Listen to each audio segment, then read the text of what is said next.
Oke, Assalamualaikum warahmatullahi wabarakatuh. Bertemu lagi bersama saya Wahyu Saripudin di seri video pembelajaran untuk ekonomika manajerial. Oke, pada sesi ini, pada video kali ini, kita akan membahas dan berdiskusi terkait dengan game teori. Di video sebelumnya, kita bahas terkait dengan pasar oligopoli ya, di mana hanya ada dua atau beberapa perusahaan yang bersaing, sehingga keputusan yang diambil oleh satu perusahaan itu berdampak pada perusahaan lain. Begitupun sebaliknya, satu sama lain akhirnya harus mempertimbangkan bagaimana perusahaan lain mengambil keputusan. Nah, game teori ini merupakan salah satu alat yang bisa kita gunakan untuk menganalisis bagaimana perilaku atau bagaimana pesaing kita, apakah mereka menentukan harga tinggi atau rendah. Nanti ada banyak. Oke? Nah, menggunakan game teori ini, apa sih sebenarnya game teori itu kan? Ya. Nah, sebelum nanti masuk ke sana, bahwa dengan game teori ini kita akan dibantu untuk membuat sejumlah keputusan, tentu saja di pasar oligopolistik ya, karena hanya ada beberapa atau ada dua pesaing. Nah, termasuk berapa harga yang akan dikenakan, termasuk berapa biaya iklan yang akan digunakan, termasuk apakah kita akan memasuki pasar bola atau tidak. Nah, bagaimana sih dan apa itu game teori? Game teori itu apa sih yang ada di benak kita, apa biasanya game teori? Kalau bicara terkait dengan game kan yang kita bayangkan seperti ada catur, terus ada dam-daman atau ada permainan petak umpet. Ya, seperti itu, tapi dalam game teori ini ya, teori permainan itu sebenarnya kerangka ataupun framework, alat yang jauh lebih umum untuk membantu kita dalam mengambil keputusan. Ketika hasil Anda itu tergantung pada tindakan yang diambil pemain lain. Jadi gini, kalau dalam game teori itu, kita melakukan tindakan itu tergantung dengan bagaimana orang lain mengambil keputusannya. Oke? Nah, dalam game teori, terdiri beberapa komponen nih.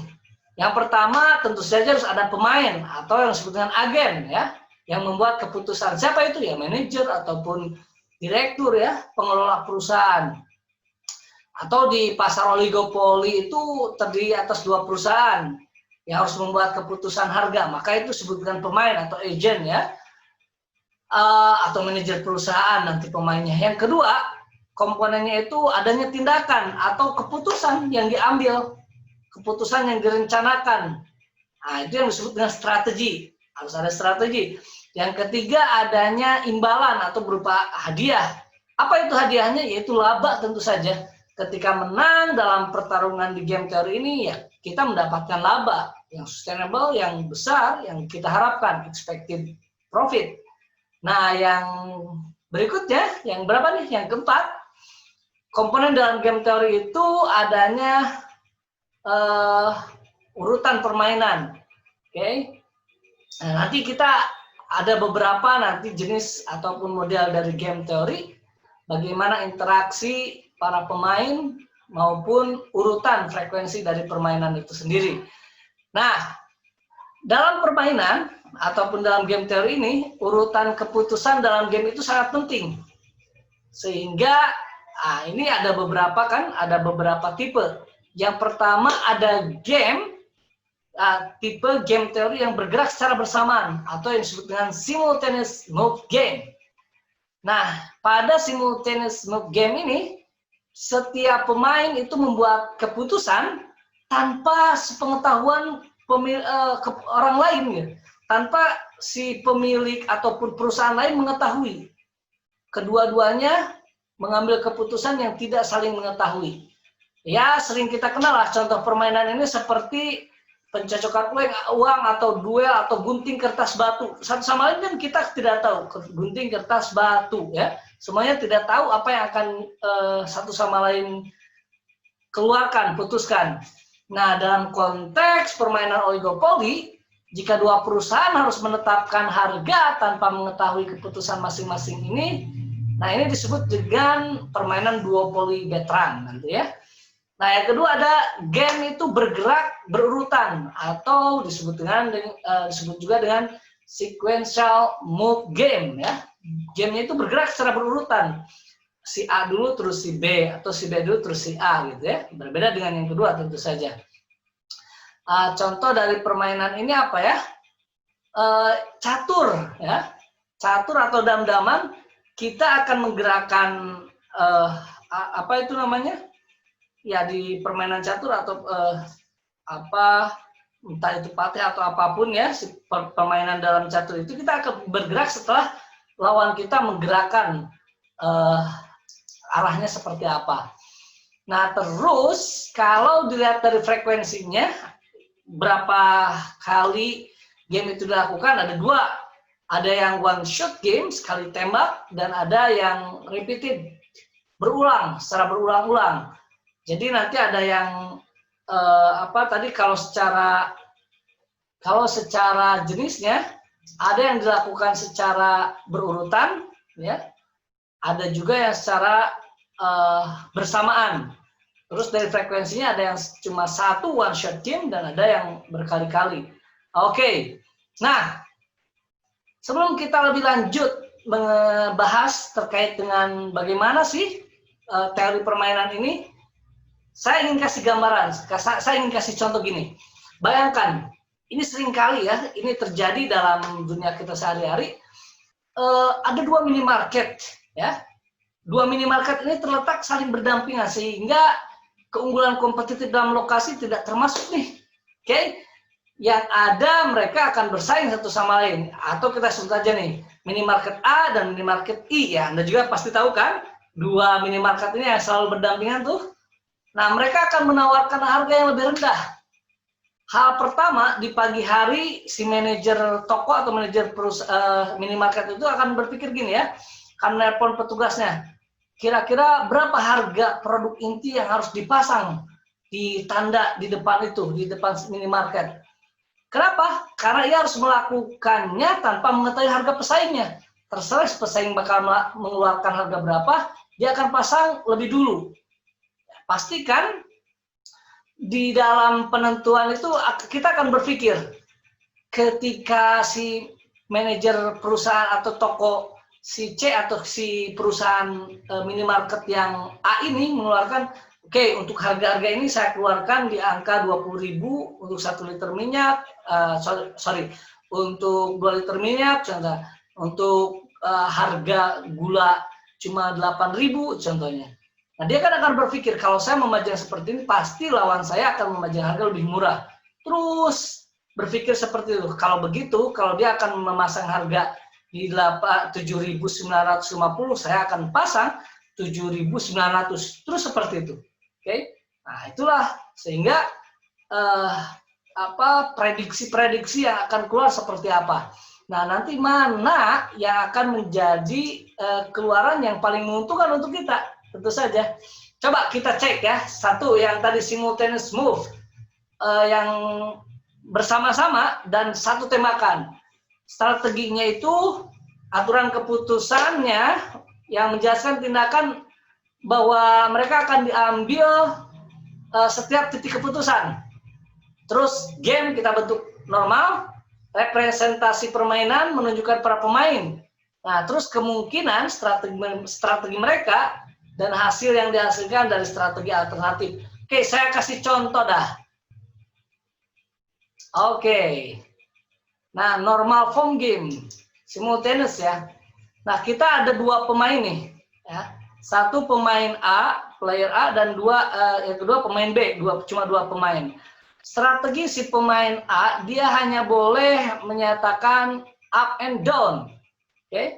Atas dan bawah. Si B, dia hanya boleh menyatakan kiri dan kanan.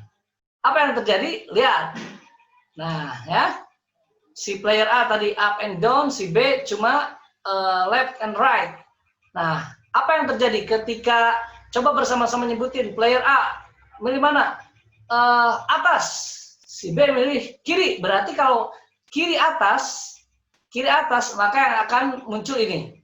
10 untuk si pemain A dan 20 pemain B. Berarti untung yang mana? Yang si B tuh. Tiba-tiba tanpa sepengetahuan kan yuk kita keluarin yang mana nih? Saya milih yang bawah, si B milih left, milih kiri. Apa yang terjadi? Minus 10 dapat si A dan si B dapat 7. Nah, lalu bagaimana nih kalau gini caranya? Nah, kemungkinan si B dia akan dapat yang paling aman itu kan ada di sisi kanan ya. Dia tidak akan sampai rugi 7. Posisi maksimal ada di angka 8 dan kalaupun di posisi bawah si A milih strategi bawah dia tetap dapat 10. Nah, gitu teman-teman. Nah, nanti makanya ada dominan strategi itu. Nah, di dominan strategi, mana nih kira-kira yang kita milih, mana yang paling dominan? Ini kalau si player A, dia memiliki dominan strateginya atas. Kenapa atas? Coba kita lihat. Kalau di atas, dia baik si B nanti milih kanan ataupun kiri, dia tetap akan lebih aman ya, lebih dominan. Coba, kalau si B milih kiri, maka dia tetap dapat 10 dibanding yang bawah minus 10 kan, lebih ngeri itu. Terus kalau si B-nya milih right, si A untung tuh dapat 15 lebih besar dari si B. Nah, bagaimana kalau untuk si B? Strategi dominannya ternyata si B tidak memiliki strategi dominan karena baik yang atas maupun yang bawah si B tidak memiliki dominan, tapi si B tidak sampai bisa minus kan. Terus ada strategi main aman nih. Kalau strategi main aman, ini mana nih si pemain A itu amannya posisi A. Kenapa? Karena dia akan menggaransi kekurangan dari 10 yang bawah itu kan. Kalaupun si B memilih yang kanan, dia dapat 15 tuh. Gak bakal rugi. Jadi tetap aman. Nah si B, mana nih strategi amannya? Strategi aman bagi si pemain B adalah memilih yang right, yang kanan. Kenapa coba? Karena kalau dia memilih yang kanan, baik si A memilih yang atas maupun yang bawah, dia tetap stabil, aman. Setidaknya dia dapat 8 dibanding dapat 7 yang di left. Oke, ada satu lagi, ada Nash equilibrium. Nah, di Nash equilibrium ini, maka yang left ini adalah titik yang menjadi equal antara si pemain A, equilibrium dan si B juga, ya. Si B dan si A memilih di left, si A akan memilih up dan si B memilih di left. Aman kan? Oke. Oke, kita kembali lagi ke pembahasan yang lain. Nah, lalu bagaimana terkait dengan game yang lainnya? Oke. Nah, tadi kan yang simultaneous ya, secara secara bersamaan. Lalu bagaimana yang sequence, yang berurutan? Nah, kalau yang berurutan, oke, kita tampilkan lagi ininya. Nah, ini dia nih. Nah, dalam teori game teori yang secara berurutan, maka yang menentukannya itu bagaimana si pemain awal. Ketika si A dia udah memutuskan untuk naik, maka si B pilihannya adalah si B ini pilihannya ketika dia naik ya, maka dia akan mendapatkan 15. Jadi ketika si first mover, si A itu menentukan kita naik nih harga, maka si B pun ngikutin naik, maka dia dapat 15, si A dapat 10. Tapi ketika si A naik, si B malah turun, maka dia dapat 5 gitu. Si A dapat 5, si B dapat 5 ya. Nah, tapi yang kedua nih, sequential. Urutan yang kedua, si A memutuskan untuk turun di awal, si B bagaimana nih keputusannya? Dia ngikut nih. Oke, si A turun nih. Ketika dia malah naikin harga, maka dia dapat 0. Meskipun si A pun dapat 0. Tapi kalau ketika si A nurunin dan si B ikut nurunin, maka dia dapat 20 lebih gede. Oke? Jadi gitu teman-teman. Untuk untuk game teori ini sangat penting sehingga nanti kita akan memperhitungkan bagaimana lawan kita mengambil keputusan. Oke, nanti lebih jelas akan kita bahas di kelas. Terima kasih dan sampai berjumpa lagi di video berikutnya. Wassalamualaikum warahmatullahi wabarakatuh.